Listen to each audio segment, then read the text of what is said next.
Medical college अस्पताल परिसर में करीब 3 वर्ष पूर्व 9 दिसंबर 2018 को हजारीबाग की पावन धरती पर जन्मे विभूति प्रसिद्ध वैज्ञानिक और भारत के पहले टेस्ट ट्यूब बेबी के जनक माने जाने वाले डॉक्टर सुभाष मुखोपाध्याय की एक आदमकद प्रतिमा का अधिष्ठापन कर अनावरण किया गया था। इस प्रतिमा का अधिष्ठापन हजारीबाग के जनभावना को ध्यान में रखते हुए हजारीबाग के तत्कालीन उपायुक्त रविशंकर शुक्ला के पहल पर किया गया था। उनकी प्रतिमा अधिष्ठापन का उद्देश्य समाज के ऐसे विभूति जिन्होंने सीमित संसाधन में रिसर्च के क्षेत्र में उस वक्त उत्कृष्ट कार्य करने का गौरव प्राप्त किया जब साइंस अत्यधिक विकसित नहीं हुई थी, उन्हें सम्मान देना था।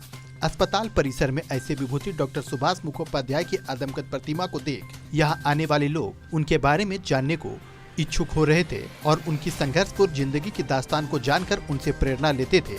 लेकिन विगत कुछ दिनों पूर्व हजारीबाग मेडिकल कॉलेज अस्पताल प्रबंधन के घोर लापरवाही का नतीजा है कि उनका चेहरा अब यहाँ आने वाले लोगों को नहीं दिखता है। डॉक्टर सुभाष मुखोपाध्याय की प्रतिमा के सामने एक सेट का निर्माण किया गया है, जिसमें छप्पर उनके प्रतिमा के नजदीक से ऐसा लगाया गया है कि जब तक उनकी प्रतिमा के एकदम नजदीक आकर सिर उठाकर मशक्कत नहीं किया जाए तब तक उनका चेहरा नहीं दिखता है। मेडिकल कॉलेज अस्पताल प्रबंधन के इस कृत्य ने इस महान विभूति की प्रतिमा के अस्तित्व को मिटाने का काम किया है।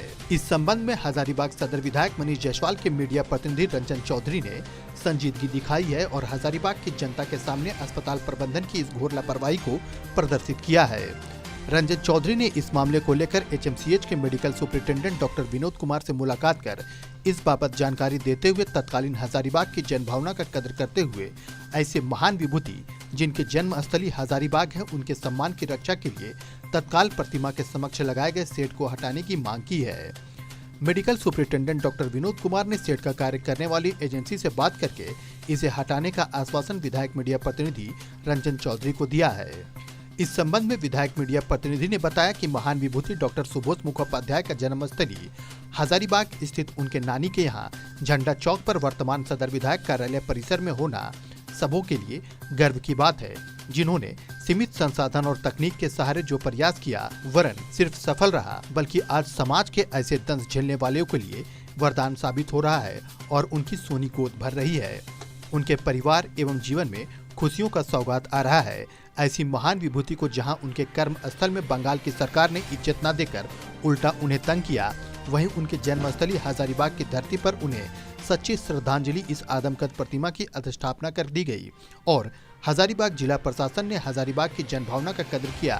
विधायक मीडिया प्रतिनिधि रंजन चौधरी ने कहा कि हजारीबाग के लोगों के भावनाओं के साथ खिलवाड़ और ऐसे महान विभूति जिन्होंने अपने जन्मभूमि हजारीबाग का नाम देश दुनिया में रोशन किया हो, उनका अपमान हजारीबाग की जनता कभी बर्दाश्त नहीं करेगी। मेडिकल कॉलेज प्रबंधन के वरीय अधिकारियों को हजारीबाग की जनता से ऐसे कृत्य के लिए सार्वजनिक रूप से माफी मांगनी चाहिए और डॉक्टर सुभाष मुखोपाध्याय की प्रतिमा के सामने से तत्काल निर्माण किए गए सेट को हटाया जाना चाहिए। आपको बता दें कि डॉक्टर सुभाष मुखोपाध्याय एक ऐसे चिकित्सक थे जिन्होंने इन विट्रो फर्टिलाइजेशन का उपयोग करके दुनिया का दूसरा और भारत का पहला बच्चा बनाया। दरअसल डॉक्टर सुभाष मुखोपाध्याय अपने नाना अधिवक्ता अनुपम बाबू के घर हजारीबाग में पैदा हुए थे। इनका जन्म 16 जनवरी 1931 को हुआ था। जानकारों के मुताबिक करीब 10-12 साल की उम्र तक ये हजारीबाग में ही पले बढ़े, खेले कूदे और इनकी प्रारंभिक शिक्षा भी यहीं अनदा स्कूल में हुई है। यहाँ के बाद उनकी पढ़ाई लिखाई कोलकाता और उसके बाद एडिनबर्ग में हुई। इन विट्रो फर्टिलाइजेशन तकनीक के जरिए भारत में पहली बेबी का जन्म 3 अक्टूबर 1978 को कोलकाता में हुआ था। डॉक्टर स्टीम के अगुआ डॉक्टर सुभाष मुखोपाध्याय थे। दुर्भाग्य से इनके काम पर राज्य सरकार ने शक किया। नाकाबिल लोगों की टीम ने इनके काम की जांच पर संदेह जाहिर किया। डॉक्टर सुभाष मुखोपाध्याय अपने काम को अंतर्राष्ट्रीय फलक पर नहीं रख पाए।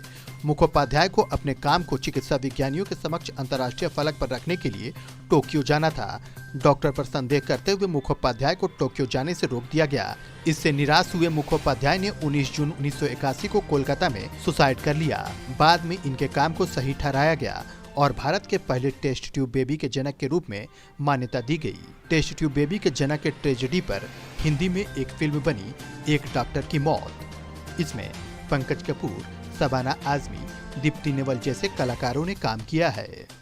हिंदुस्तान के एक प्रसिद्ध वैज्ञानिक जिन्होंने मेडिकल क्षेत्र में संपूर्ण दुनिया में हिंदुस्तान का नाम रोशन किया है, ऐसे हिंदुस्तान के फर्स्ट टेस्ट ट्यूब बेबी के जनक माने जाने वाले डॉक्टर सुभाष मुखोपाध्याय, जिनका संबंध हजारीबाग की पावन धरती से भी रहा है, उनकी एक प्रतिमा तत्कालीन उपायुक्त हजारीबाग श्री रविशंकर शुक्ला सर के इनिशिएट पर हजारीबाग मेडिकल कॉलेज अस्पताल परिसर में अधिष्ठापित किया गया था। एक आदमकद प्रतिमा यहाँ पर अधिष्ठापित की गई थी, जिसके समक्ष एक शेड का निर्माण फिलहाल किया गया है। और उस शेड का निर्माण ऐसे किया गया है, उसका छप्पर का निर्माण ऐसे किया गया है उनके प्रतिमा के सामने कि उनकी प्रतिमा लोगों को दिख नहीं रही है और उनका यह सीधे तौर पर अपमान किया जा रहा है। उनके अस्तित्व को मिटाने की कोशिश की जा रही है। जिला प्रशासन के एक अधिकारी ऐसे आए जिन्होंने डॉक्टर सुभाष मुखोपाध्याय जी को हजारीबाग की पावन धरती पर सम्मान देने का काम किया और उसी हाउस में उन्हें अधिष्ठापित किया गया, उनकी प्रतिमा को, जिस हाउस से वो जुड़े थे।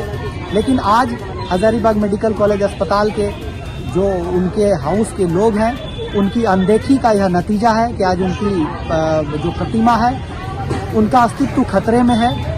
और हम इस मामले को लेकर के सुपरिटेंडेंट साहब से मिले थे, उन्हें अवगत कराया है। उन्होंने आश्वासन भी दिया है कि हम जो शेड यहाँ पर लगा है उसे जरूर हटवाएंगे। लेकिन यहाँ प्रश्न उठता है कि इनके नाक के नीचे, इन अधिकारियों के नाक के नीचे इतनी बड़ी घटना यहाँ पर हो गई कि उनके प्रतिमा के अस्तित्व से खिलवाड़ हुआ और उनके कान में जूं तक नहीं रहेगा। यह दुर्भाग्यपूर्ण है।